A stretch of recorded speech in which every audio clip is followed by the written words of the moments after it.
Salut tout le monde! Aujourd'hui, j'ai décidé de vous parler de performance. Cette fameuse performance qui nous suit à tous les jours dans à peu près toutes les sphères de notre vie. Actuellement, en confinement, ben, il faut s'ajuster, il faut trouver des nouveaux outils, des nouvelles façons de faire pour être à la hauteur de ce qu'on attend de nous. Quand on parle de performance au niveau d'un accouchement, mais chaque personne a sa propre définition de ce que c'est un bel accouchement, un accouchement réussi, un bel accouchement. Et puis, sans s'en rendre compte, souvent, on se met nous-mêmes de la pression, selon notre définition de ce qui devrait être idéal. Vous avez probablement commencé à vous faire un plan de naissance, à déterminer qu'est-ce qui allait être important pour vous, qu'est-ce que vous alliez mettre en priorité et peut-être avoir choisi quelques outils, choisir les personnes qui allaient vous entourer pour ce moment-là, pour vous supporter là-dedans. Il y en a peut-être même parmi vous qui avaient engagé une doula ou une accompagnante à la naissance, comme moi je fais dans la vie. Avec les nouvelles, les modifications aux règles d'accompagnement dans les hôpitaux pour un accouchement, ben ça vient bousculer les beaux plans que vous avez faits. Aujourd'hui, je vous invite à regarder un peu, comment je pourrais dire ça, d'essayer d'avoir un regard neuf sur la situation.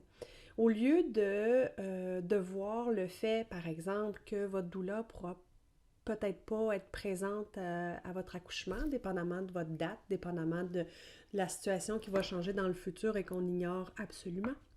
Donc, de voir avec cette doula de quelle façon elle pourrait quand même vous supporter avec ses outils, son expérience, sa façon de voir les choses, et puis vous permettre de, peut-être pas vivre l'accouchement que vous aviez prévu.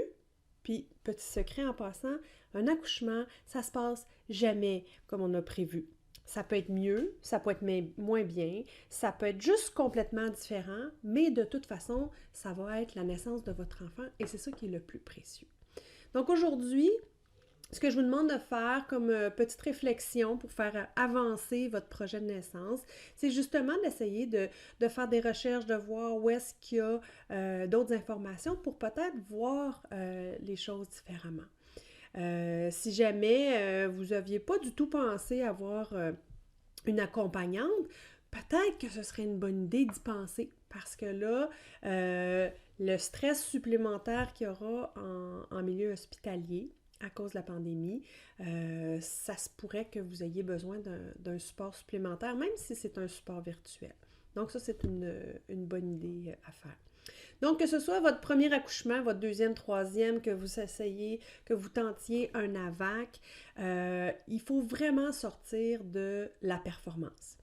Donc, tous les il faut, il ne faut pas, c'est mieux, idéal, etc. On essaie d'aller chercher le plus d'informations possible, mais en même temps d'essayer d'avoir un certain lâcher-prise pour faire confiance à votre corps qui, si vous y êtes bien connecté, va réussir à vous envoyer les messages nécessaires pour que vous viviez votre accouchement de la meilleure façon possible.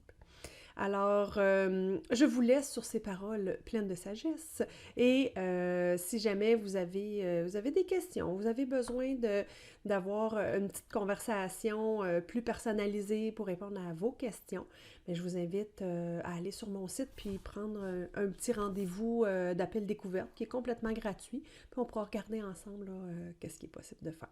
Alors, sur ça, je vous souhaite une très très belle journée, puis on se revoit très bientôt!